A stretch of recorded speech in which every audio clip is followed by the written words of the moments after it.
Oui. Donc on est dimanche, je sors d'un repas de famille et je suis près du pont du Gard. Donc je me suis dit que je devais venir voir les souterrains du pont du Gard, c'est-à-dire des morceaux d'aqueduc qui ont été creusés directement dans la roche et qui font des tunnels.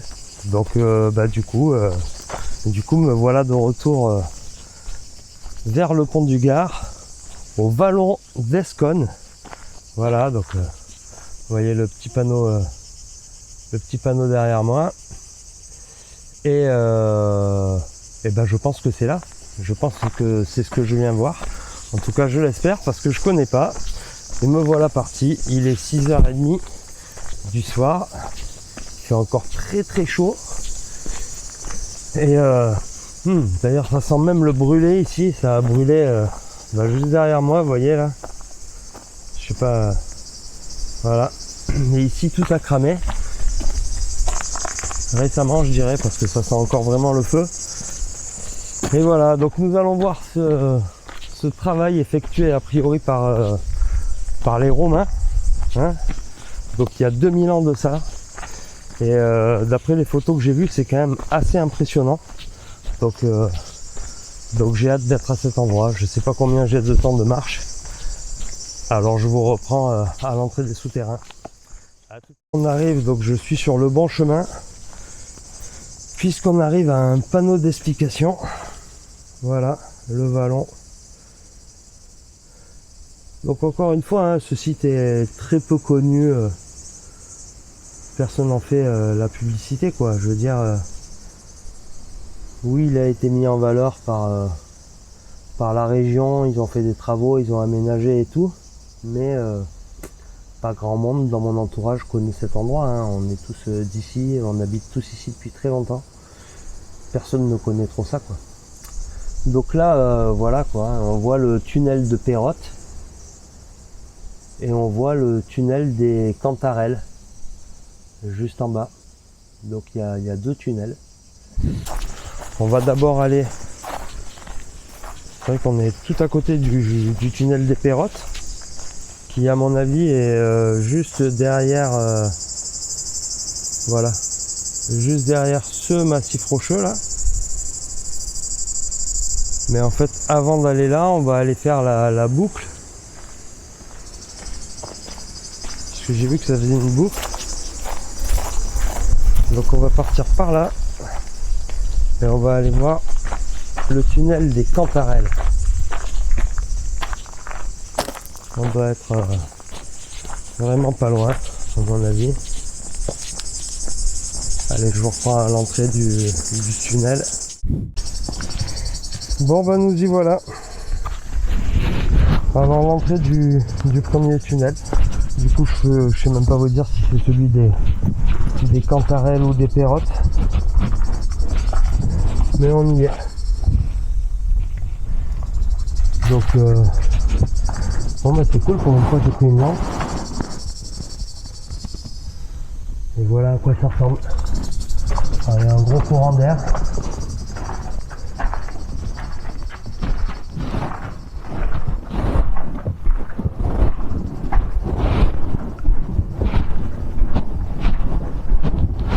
Donc là il y a 2 mètres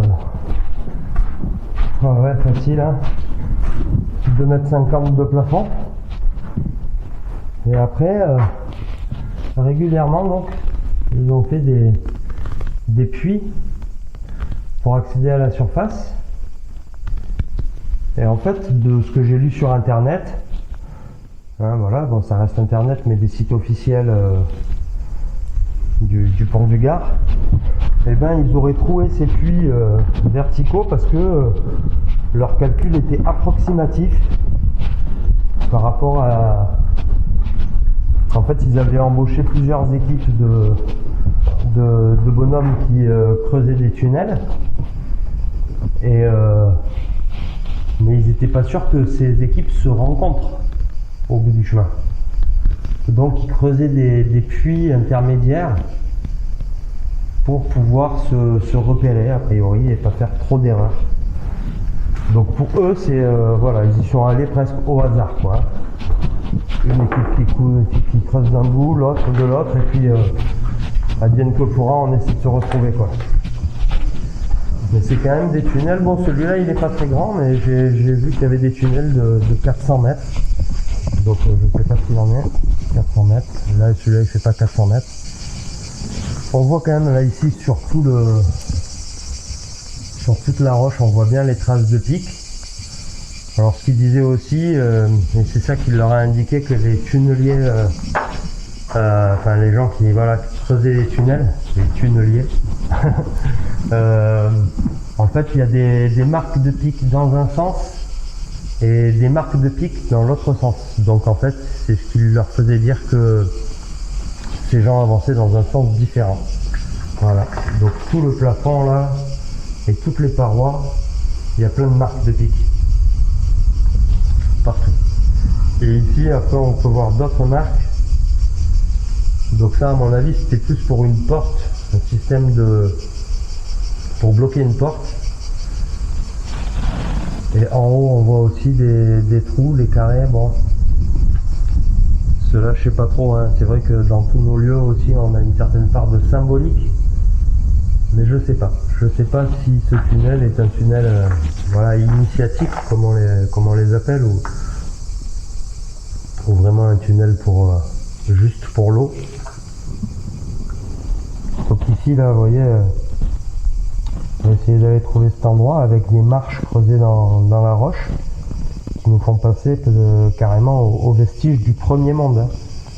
Comme on a l'habitude de l'entendre avec Grégory qui raccrocha.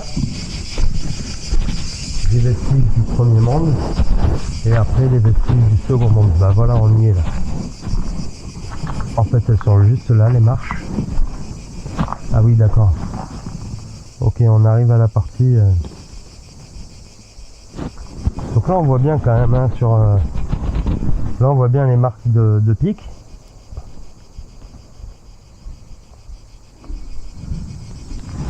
Après là on voit les marches et ça monte à une caverne. Et en fait cette caverne, il disait que c'est encore une fois, hein, ce que j'ai lu, c'est que, hop, attendez, je monte. Voilà, c'est que cette grotte était faite c'était une ancienne forge en fait. Ils ont retrouvé beaucoup de bouts de fer dans cette cavité. Et ils disent que, donc il y a du noir aussi, hein, sur le plafond. Et ils disent que c'était une forge où on faisait les outils de ceux qui creusaient les tunnels, quoi. Hein, donc c'est vrai que leur histoire se tient. Mais voilà. Est-ce que cette cavité a été creusée juste pour en faire une forge, ou est-ce que cette cavité était déjà là et... Bon, après, on peut s'imaginer plein de choses. En tout cas, ici, il y a des sortes de... On peut imaginer des bassines aussi, là, avec le rebord de devant cassé, endommagé. Mais on peut s'imaginer que c'était peut-être des bassines. Bon, sinon, je ne sais pas à quoi servaient ces emplacements. Là, voilà, là, ça ressemble plus, là, parce qu'on voit le bord. Ça ressemble peut-être plus, voilà, un petit bassin, je sais pas, ou alors c'était l'emplacement du feu, hein. Bon, et ils disent que au sol, ils ont retrouvé, en fouillant un peu, pas mal de restes de fer, de métaux. Bon, alors je vais pas me mettre à creuser, vous me connaissez. Yep, donc oui, je prends la parole en voix off parce que là ce petit bruit de frottement m'agace. Et donc du coup voilà, allez, on va repartir sur ce chemin en direction du deuxième tunnel.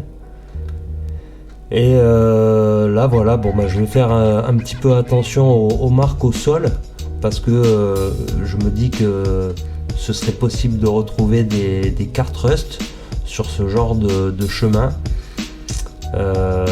Puisqu'en plus il y a des carrières, hein, des murs de carrières sur ce même site, donc Donc voilà, un petit peu comme ce que j'avais filmé aussi vers les carrières de Vers Pont du Gard.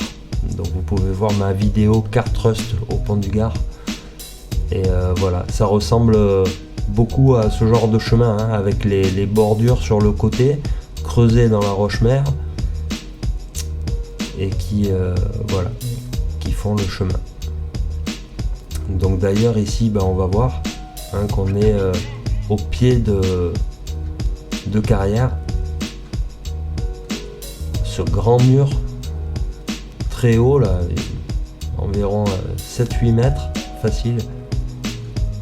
Et puis encore une fois des marques de pics sur tout le mur, toute la hauteur du mur.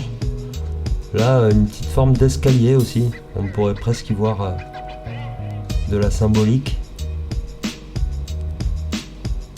Et puis voilà, tout le mur lisse sinon. Et ces marques de pics, moi, qui m'interrogent toujours beaucoup. Il y a certaines marques qui font plusieurs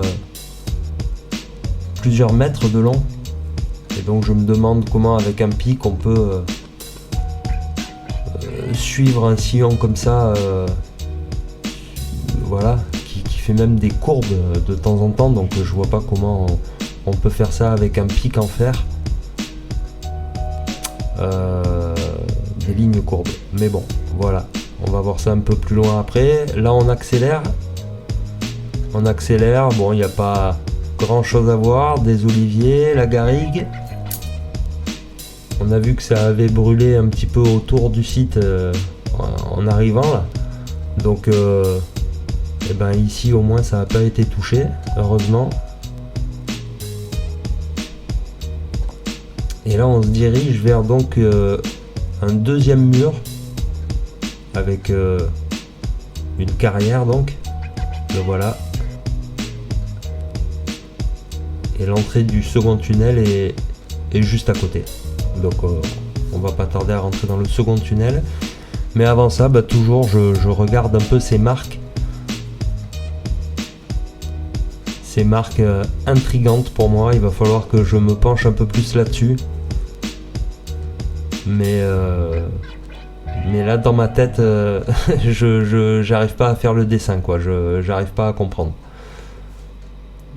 comment ils arrivaient à détacher ces blocs. Et puis ces longues lignes là, moi ça me paraît être presque du travail de finition en fait, un truc pour lisser la paroi à la fin, mais je sais pas, je m'y connais pas assez, j'avoue. Donc j'ai encore des lacunes et des choses à apprendre, c'est sûr.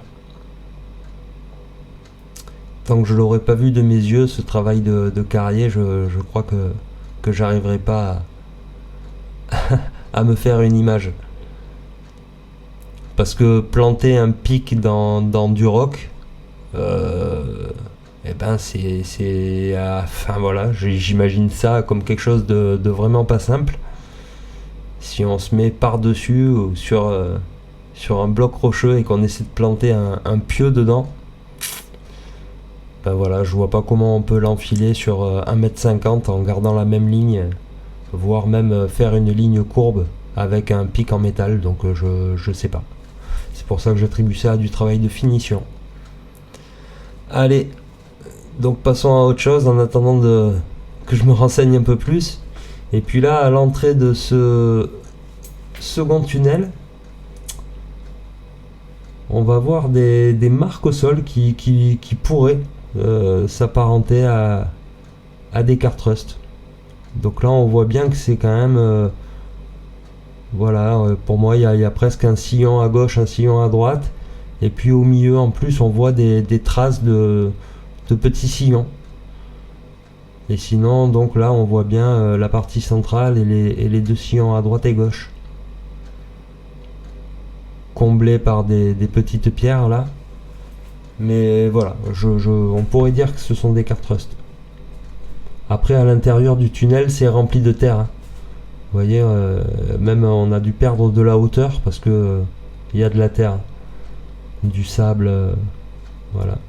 Là sur le côté, une alcôve, ce que j'appelle une alcôve là, un peu un renfoncement un renfoncement latéral et qu'il n'y avait pas dans le premier tunnel. Et puis là on voit aussi le plafond. Alors je sais pas si c'est dû justement au remblai, au sable qu'il y a au sol, mais le tunnel est moins haut. La hauteur de plafond est beaucoup moins importante que... Enfin beaucoup moins importante, au moins 50 cm de différence avec le premier tunnel. Là il y a 1,80 m de plafond, 1,90 m, alors que l'autre il y avait presque 2,50 m je dirais. Puis là encore un puits.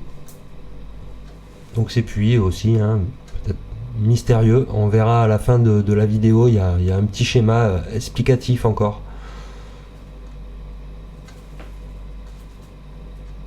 Donc on avance, voilà, on est bientôt à la fin. Je parlais de 400 mètres de tunnel, alors pour moi je pense que c'est l'ensemble des deux, peut-être. On arrive à 400 mètres.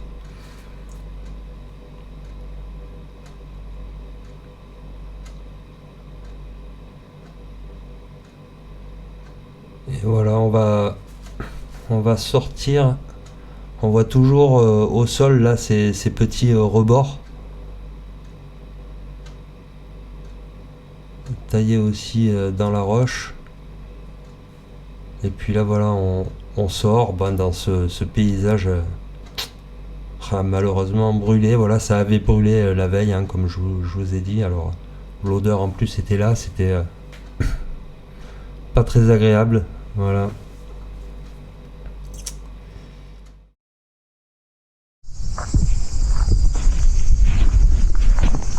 Donc voilà, on est à 4 km je crois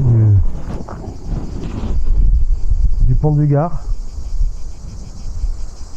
Ce massif là en haut. Et puis des murs en pierre sèche. Comme partout chez nous là, qui font des cultures en terrasse à l'époque. Voilà, ça monte juste en haut jusqu'au plateau. Des murs en culture en terrasse jusqu'en haut là. Voilà. Bon, ben je vais prendre un peu plus mon temps sur ce lieu. Je vais retourner faire les tunnels, prendre quelques photos. Voilà, il y a un petit, hop là, il y a un petit dessin peut-être à vous montrer. Donc voilà, hein, ce que je vous expliquais, en fait ils creusaient des puits. Et puis il y a une équipe qui partait à droite, une équipe qui partait à gauche. Et ils essayaient de se rejoindre. Bon, je trouve ça un peu hasardeux. Beaucoup de travail pour ne pas être sûr de se rejoindre, mais ils devaient avoir leur technique. C'est bien ça, ouais, 8 à 10 équipes, parce qu'ils étaient pressés, a priori. Et les petits carrés qu'on a vus dans les